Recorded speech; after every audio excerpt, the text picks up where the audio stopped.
Have you ever realized you weren't really living until a stranger looked at you like your life was worth waking up for?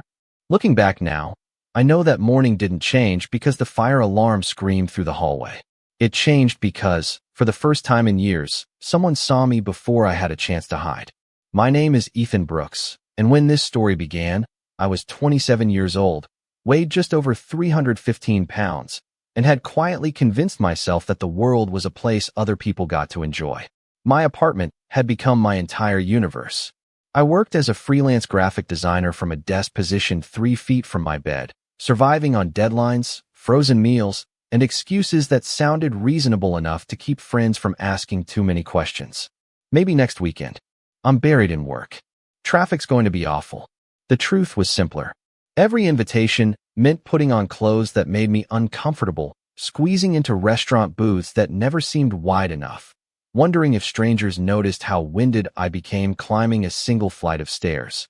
Eventually, staying home felt safer than risking another reminder that I took up more space than I wanted to. Most mornings blurred together. My alarm would ring. I would silence it 3 times before finally sitting up, staring at the ceiling long enough for sunlight to crawl across the cracked paint above my bed. Coffee became breakfast. Lunch happened whenever I remembered. Dinner usually arrived in a paper bag left outside my apartment door, somewhere between client emails and unfinished illustrations hidden in folders labeled, "Maybe someday." Entire weeks disappeared without leaving behind a single memory worth keeping. Then came the Tuesday morning that started like every other one until it absolutely didn't. A deafening fire alarm exploded through the building just after 7. At first I rolled over, assuming someone had burned toast again. The alarm had gone off twice that month already. I buried my head beneath a pillow, determined to ignore it. Then someone pounded on my front door. Not politely, not impatiently, urgently. "Hey, apartment 4B, wake up. Everyone needs to get outside." The voice carried a calm confidence that somehow cut through the noise. I stumbled out of bed, pulled on yesterday's hoodie, and unlocked the door with half-open eyes. Standing there was a man about my age wearing running shoes, gray athletic shorts, and a navy sweatshirt darkened with morning dew. His chest rose steadily from what looked like an early run, but his expression softened the second he looked at me. He wasn't staring the way people sometimes did. There was no surprise, no judgment, just concern. "You okay?" he asked. I nodded automatically, even though I clearly wasn't. He smiled, small but genuine. "Good. Come on. You deserve mornings better than this." I didn't know his name yet. I didn't know he had just moved into the apartment across the hall. I didn't know he was about to become the reason I questioned every story I had spent years telling myself. All I knew was that as we walked down those stairs together, wearing mismatched socks and carrying absolutely nothing except my embarrassment, something inside me stirred awake for the first time in longer than I could remember. The fire department cleared the building less than 20 minutes later. Someone had forgotten a pan on the stove, and the smoke had been enough to trigger every alarm in the complex. One by one, neighbors drifted back inside, grumbling about interrupted breakfasts and delayed commutes. I lingered near the entrance longer than necessary, pretending to check my phone while secretly wondering if I would see him again. He stood a few yards away, stretching one calf against the curb, completely relaxed, as if unexpected interruptions were simply another part of a good morning. When our eyes met, he lifted a hand. "Looks like we survived another disaster," he joked. I laughed before I realized I was doing it. The sound startled me more than the alarm had.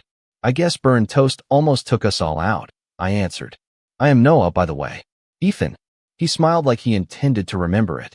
"Nice to meet you, Ethan." That should have been the end of it. Neighbors introduced themselves all the time without becoming part of each other's lives. But over the next several days, our schedules kept colliding in the smallest ways. Every morning around 7, I would hear his apartment door close, followed by quick footsteps heading downstairs. Every evening, just as I finished work, I would catch him carrying groceries or returning from somewhere with a gym bag slung over one shoulder. He always smiled, always said hello, never acted as though speaking to me was an obligation. One Saturday afternoon, I struggled to carry 2 heavy grocery bags from my car. Halfway across the parking lot, one paper bag split open, sending apples rolling in every direction. I froze, already feeling the familiar wave of embarrassment rise in my chest before anyone could watch me bend down. Noah appeared almost instantly, jogging over before I could protest. "Do not move," he said with a grin. "These apples have declared independence." Together we chased runaway fruit across the asphalt, laughing every time another apple escaped toward a different parking space. By the time we finished, I was breathing hard. Noah noticed, but instead of pretending he had not, he simply handed me one of the bags. "You know," he said casually as we walked toward the building, "there is a really nice trail behind Riverside Park. Nothing intense, just flat paths and lots of trees." I shrugged. I am not exactly the hiking type. Neither are most people the first time they go. He did not push. He did not lecture me about exercise or health. He only smiled again before disappearing into his apartment. That night, his words refused to leave my mind. Not because he had suggested walking, but because he had said it without making me feel like a problem that needed fixing. The next morning, curiosity defeated comfort. Before I could overthink it, I put on an old pair of sneakers that had gathered dust in my closet and drove to Riverside Park. The path looked harmless enough. Families pushed strollers. Older couples walked hand in hand. A man tossed a tennis ball for an excited golden retriever. Nobody seemed to care who I was. I lasted exactly 6 minutes before my legs burned and my breathing turned heavy. Pride told me to leave before someone noticed. Instead, I found the nearest bench and sat there watching the river move quietly beneath the morning sun. For reasons I still could not explain, I came back the next day. Then the day after that. I was not chasing a number on a scale. I was chasing the strange feeling that maybe, just maybe, my life had not already reached its final chapter. By the end of the second week, Riverside Park had quietly become part of my routine. I still moved slowly, and I still needed to stop halfway around the trail to catch my breath, but the walk no longer felt like punishment. It felt like a promise I kept making to myself. Every morning, the river reflected a different sky, and I started noticing details I had ignored for years. The old man who greeted every passing dog before he greeted their owners. The woman who always carried a mystery novel while walking, somehow reading without ever bumping into anyone. The pair of ducks that insisted on blocking the wooden bridge as though they owned the place. Life had been happening around me all along. I had simply stopped looking. My apartment slowly began changing too. The delivery apps on my phone became less tempting after I discovered a small neighborhood grocery store only 3 blocks away. The cashier, an older woman named Linda, smiled every time I bought fresh vegetables, as though she was quietly rooting for me without asking any questions. I even found my sketchbook buried beneath a stack of unopened mail one rainy afternoon. Dust covered the cover, but the blank pages inside still waited patiently. That evening I drew for nearly 2 hours, losing track of time in a way I had not experienced since college. The next morning, I ran into Noah in the hallway carrying 2 reusable grocery bags. "You look tired," he said with an amused smile. "Is that a compliment?" I asked. "Actually, yes. Creative people usually look tired when they have been making something instead of hiding from the world." I blinked. "How did you know I was drawing?" He shrugged. "There was graphite on your hand yesterday when you checked your mail." I looked down instinctively, even though my hands were clean now. "You notice a lot." "Occupational hazard," he replied. "Physical therapists spend all day observing tiny details." We walked downstairs together, and for the first time the silence between us felt comfortable instead of awkward. Outside the building, he asked if I wanted to grab coffee before he headed to work. My first instinct was to invent an excuse. My second instinct surprised me. "Sure," I answered. The cafe around the corner smelled like cinnamon and fresh bread. Noah ordered black coffee and oatmeal. I hesitated over the menu long enough that he finally laughed. "You know they are not grading your order, right?" I laughed too. I overthink everything. I noticed that one without needing my professional training. We spent nearly an hour talking about things that had nothing to do with weight or fitness. He told me he became a physical therapist because his younger sister had needed months of rehabilitation after a car accident during high school. Helping people reclaim ordinary moments had become more meaningful to him than chasing bigger paychecks. I admitted that I illustrated children's stories because books had been my escape growing up. We debated the greatest animated movies ever made, disagreed completely about pineapple on pizza, and discovered we both loved rainy mornings. As we stood to leave, Noah looked at me with the same easy smile he always carried. "Same time next Saturday?" he asked. I nodded before fear could interrupt. Walking back to my apartment, coffee warming my hands against the cool morning air, I realized something unexpected had happened. I had spent an entire hour with another person without worrying about how I looked every single minute. For someone else, that might have sounded ordinary. For me, it felt nothing short of extraordinary. The weeks slipped by so quietly that I almost missed the changes happening inside my own life. They were never dramatic enough to notice in a single day, but when I looked back, everything felt slightly different. I no longer woke up because an alarm forced me out of bed. I woke up because I wanted enough time to walk before opening my laptop. My refrigerator held actual ingredients instead of takeout containers.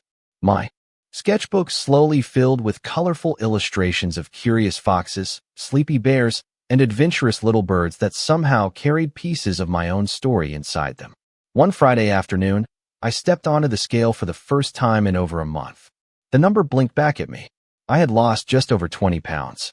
I stared at it for several seconds, expecting some overwhelming feeling of victory. Instead, I simply smiled. The number mattered less than I thought it would. I realized I was happier about walking farther without stopping than seeing a lower weight on a screen. I could climb the apartment stairs without gripping the railing. My knees hurt less. My mornings belonged to me again. Later that day, Noah knocked on my door, holding 2 cups of coffee. "Thought you might need a break," he said.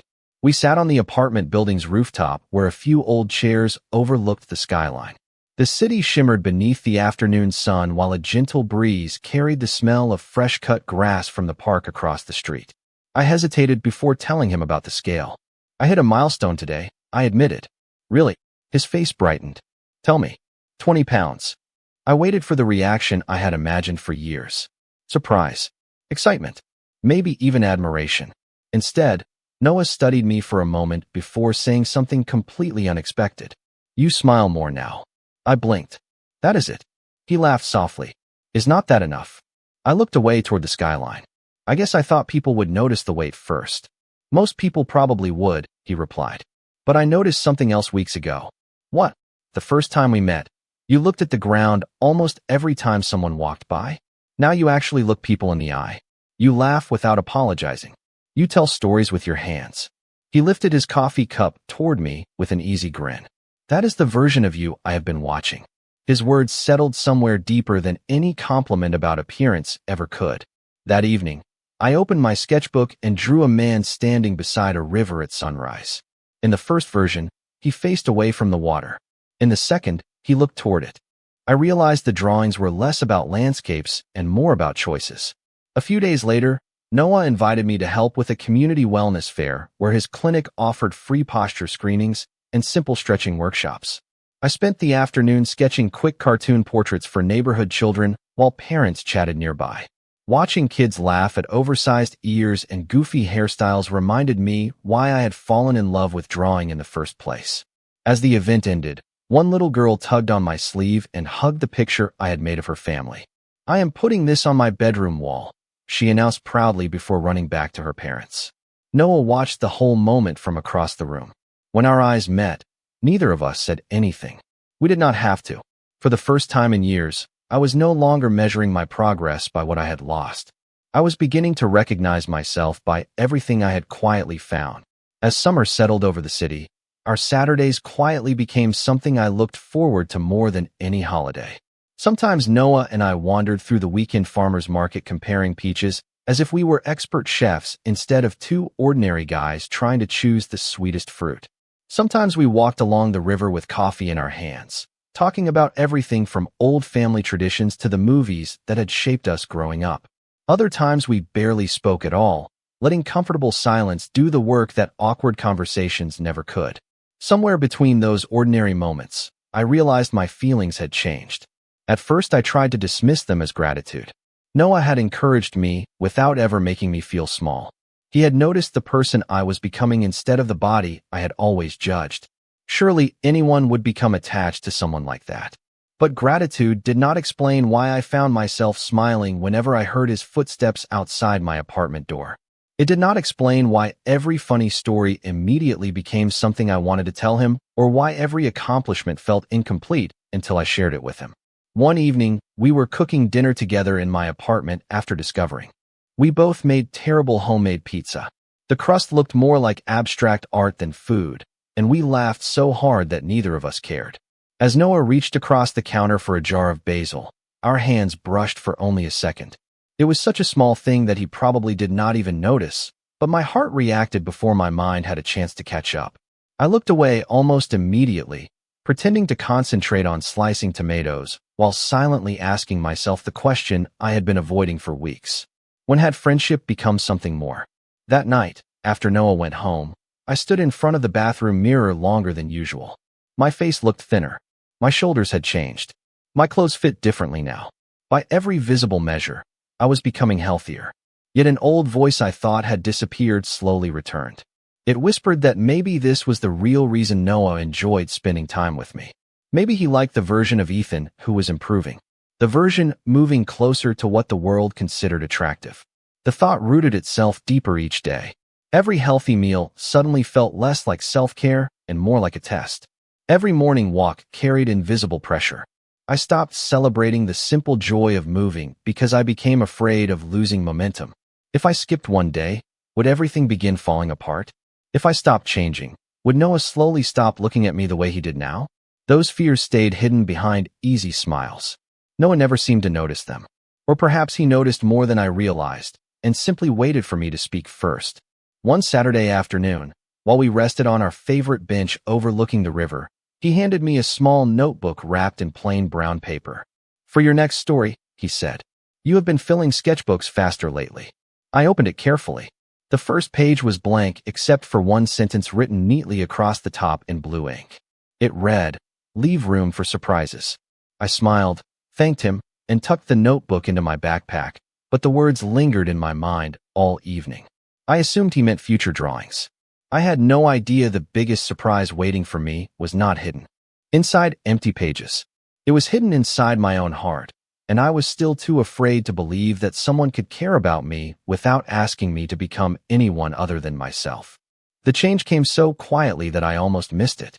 It was early September when I decided to take a longer route through Riverside Park, following a trail that curved up a gentle hill overlooking the water. The morning air carried the first hint of autumn, cool enough to make every breath feel fresh. I felt stronger than I had in years. My pace was steady, my shoulders relaxed, and for the first time since I had started this journey, I believed I could keep walking forever. Then one careless step changed everything. My foot landed awkwardly on the uneven edge of the path, and a sharp pain shot through my right knee. I caught myself before falling, but the ache refused to disappear. At first I convinced myself it was nothing. I limped back to my car, telling myself a day or two of rest would solve the problem. Instead, the pain grew worse. Climbing stairs became difficult again. Even standing for long periods while cooking made my knee throb. After nearly a week, I finally scheduled an appointment with a sports medicine clinic across town rather than asking Noah for advice. I could not explain why, but I did not want him to see me like this. The doctor examined my knee, smiled reassuringly, and explained that I had strained a ligament. Nothing serious, but I needed several weeks without long walks or strenuous exercise. Healing is progress too, he reminded me before I left. I nodded politely, but those words never reached the part of me ruled by fear. Back home, my carefully built routine slowly unraveled. Morning walks disappeared. Hours once spent outside drifted back toward my desk and my couch. I still tried to eat well, but comfort quietly returned in familiar forms. A late-night dessert became two. A skipped walk became another skipped day. Every choice seemed harmless on its own until one morning the scale revealed that several pounds had returned. The old voice inside me immediately seized the opportunity. "See," it whispered, "you were only acceptable while you were improving. The moment you stop, everything begins slipping away." I started avoiding Noah without meaning to. If I heard his apartment door open, I waited before stepping into the hallway. If he texted asking whether I wanted coffee, I blamed deadlines. When he invited me to the Saturday market, I claimed a client meeting that did not exist. Every lie felt small enough to justify, yet each one placed another brick between us. My sketchbook remained open on the table, but the pages stayed blank. Even the notebook Noah had given me gathered dust. The sentence on the first page, "Leave room for surprises," now felt almost mocking. The only surprise I could see was how quickly confidence disappeared once circumstances changed. Nearly 3 weeks passed before Noah finally caught me by accident. I was unlocking my apartment after carrying groceries upstairs when his door opened across the hall. "Ethan," he said with obvious relief. "I was starting to think you had moved out without telling me." I forced a laugh that sounded unfamiliar even to my own ears. "Just busy." His eyes drifted briefly toward the grocery bags, and then to the slight limp I could no longer hide. He did not ask about my weight. He did not comment on my appearance. Instead, he quietly asked, "Are you hurt?" I looked away before answering because somehow that simple question felt harder than any conversation we had ever shared. "Just my knee," I admitted softly. "It is nothing." But deep inside, I was terrified it was everything. Noah did not let the conversation end in the hallway. The next evening, he knocked on my door carrying 2 bowls of homemade chicken soup and a loaf of warm sourdough bread from the bakery around the corner. "I figured you might be tired of cooking," he said with the same easy smile that had become so familiar over the past few months. I wanted to refuse out of pride, but my stomach betrayed me before my mouth could. We ate quietly at my tiny kitchen table while the rain tapped gently against the windows. The silence felt different than before. It was patient, as though Noah knew I would eventually say what I had been carrying. After setting his spoon down, he looked at me without pressure or judgment. "You disappeared," he said softly. I was worried. I stared at my hands. "I did not want you to see me slipping backward." He frowned slightly. "Backward?" I nodded. "The walk stopped. I gained some weight back. I am slower again." I thought, maybe if I could not keep improving, you would stop wanting to spend time with me. The words sounded even smaller once they were spoken aloud. Noah remained quiet for several seconds, not because he was searching for an answer, but because he wanted to understand every piece of what I had said. Finally, he leaned back in his chair and let out a gentle breath. "Ethan, can I tell you something honestly?" I nodded. "The first morning I knocked on your door, I noticed you looked exhausted. Not physically, emotionally. It was like someone had convinced you that your life had already happened." I listened without interrupting. "A few weeks later, I noticed you smiling at strangers on the trail. Then I noticed you talking about your drawings with excitement. Then I watched you spend an entire afternoon making children laugh with your sketches at the wellness fair." He smiled to himself at the memory. "Do you know what I never kept track of?" I looked up. "How many pounds you lost?" I blinked. He continued before I could respond. "You told me today that you gained some weight back." I honestly had no idea, because that was never what I was paying attention to. Something inside me shifted, but years of insecurity were stubborn. "Then why did you keep inviting me everywhere?" I asked quietly. Noah laughed under his breath, almost surprised I could not see it.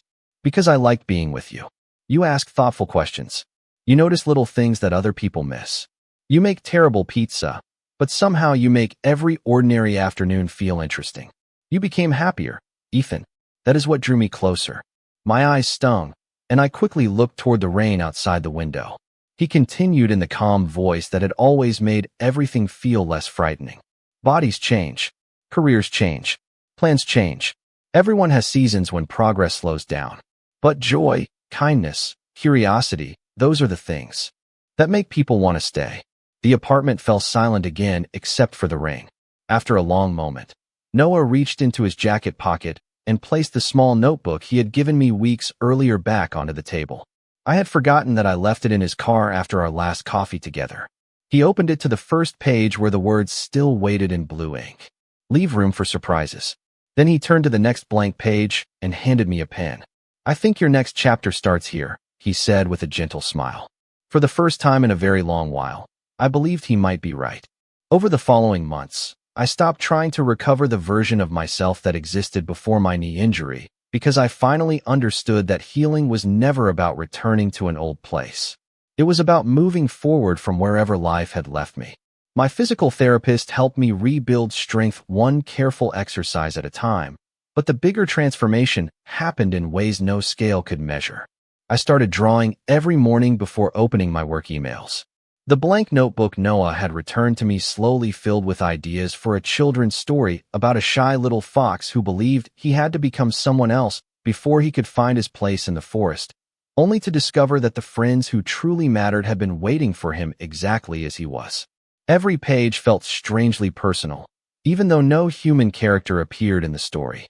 Noah became my first reader. Every Saturday morning, we met at the same neighborhood cafe, where he read each new chapter while pretending to be an unusually serious literary critic. Sometimes he laughed so hard that other customers looked over, especially when one of my animal characters said something ridiculous. Other times he became completely quiet before looking up with a smile that told me more than any review ever could. "This one is my favorite so far," he would say, and somehow he managed to mean it every single week.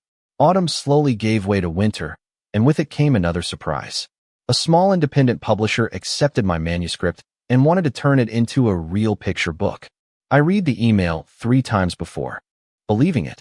Then I walked across the hallway and knocked on Noah's door without thinking. The moment he opened it, I held out my phone with trembling hands. He read the message, looked back at me, and before either of us spoke, he pulled me into the warmest hug I had experienced in years. It lasted only a few seconds, gentle and natural, but it carried more reassurance than I thought possible. When we stepped apart, he smiled with unmistakable pride. "I knew you would get here," he said. I shook my head, laughing through eyes that had suddenly become suspiciously wet. "No," I answered softly. "You believed it before I did." The book launch took place the following spring in a cozy independent bookstore filled with colorful balloons, children laughing between the shelves, and families waiting patiently for signed copies. I expected a quiet afternoon with a handful of visitors. Instead, every chair filled before the event even began. Parents thanked me for writing a story that encouraged children to believe in themselves. Teachers asked if they could read it in their classrooms. One little boy hugged the book against his chest and whispered to his mother, "The fox looks scared just like I do sometimes." I smiled at him and realized that all those lonely evenings spent drawing had somehow become part of someone else's courage. As the line of readers finally began to shrink, I looked toward the back of the bookstore. Noah stood leaning against a shelf with the same calm smile he had worn outside our apartment on the morning we first met. He had not tried to stand beside me in the spotlight. He had simply stayed where he always seemed happiest, quietly cheering for every step I took. In that moment, I understood something that had taken me years to learn. The greatest gift another person can offer is not changing who you are. It is creating a space where you finally feel safe enough to become yourself. 1 year later, the first warm morning of spring found Noah and me back at Riverside Park, standing at the entrance to the same trail where I had once struggled to walk for 6 minutes before collapsing onto a bench. The trees had grown thicker, the river still carried the same quiet current, and families filled the paths with bicycles, strollers, and happy dogs chasing tennis balls. So much around us looked unchanged, yet everything inside me felt different. Noah adjusted the strap of the small backpack slung over one shoulder and looked toward the trail with an amused smile. "Ready?" he asked. I laughed. "You know, there was a time when I would have spent 20 minutes thinking of an excuse not to come." "I remember," he replied gently. "And I remember something else." "What is that?" "You kept showing up anyway." We started walking side by side at an easy pace. There was no stopwatch, no fitness tracker, no invisible competition against the person I used to be. We talked about ordinary things that somehow felt extraordinary simply because we were sharing them together. Noah told me one of his younger patients had finally taken his first confident steps after months of rehabilitation. I told him my publisher wanted a second book, and I had already filled half another notebook with sketches of new characters waiting to come alive. Somewhere along the trail, we reached the old wooden bench where I had once believed my journey was over because I could not walk any farther. I stopped and smiled at it like an old friend. "I used to think this bench meant I had failed," I admitted. Noah looked at me with quiet curiosity. "Now what does it mean?" I rested one hand against the weathered wood before answering. "It reminds me where I learned that resting is not the same as quitting." He nodded as though that answer made perfect sense. We continued climbing the gentle hill until the city opened before us in the distance, glowing beneath the morning sunlight. The breeze carried the fresh scent of pine and wildflowers, and for a long moment neither of us said anything. There was nothing left that needed fixing, nothing left to prove. Noah finally broke the silence with the same calm voice that had changed my life without either of us realizing it. "Want to walk home together?" I smiled before answering because I understood that he was asking much more than how we would spend the afternoon. "Yes," I said. "This time I will not stop halfway." He reached over and lightly squeezed my hand for just a moment before letting it go again. A simple gesture that felt completely natural, like two people choosing the same direction after a long journey. As we made our way down the trail, I caught our reflection in the calm river below. I still was not perfect. My body still carried scars of old habits. My confidence still had quiet days, and life still surprised me with challenges I could not control. But none of those things defined the person looking back anymore. If someone asked me today what the greatest change in my life had been, I would not talk about the number of pounds I had lost. I would tell them about the morning a stranger knocked on my apartment door, the countless ordinary conversations that followed, the courage found in small daily choices, and the quiet realization that love does not ask us to become someone else before we deserve it. Sometimes the most important journey is not the distance you travel or the weight you leave behind. Sometimes it is simply learning to wake up each morning believing that your life is already worthy of being lived. And once you believe that, every step afterward becomes a celebration instead of a test.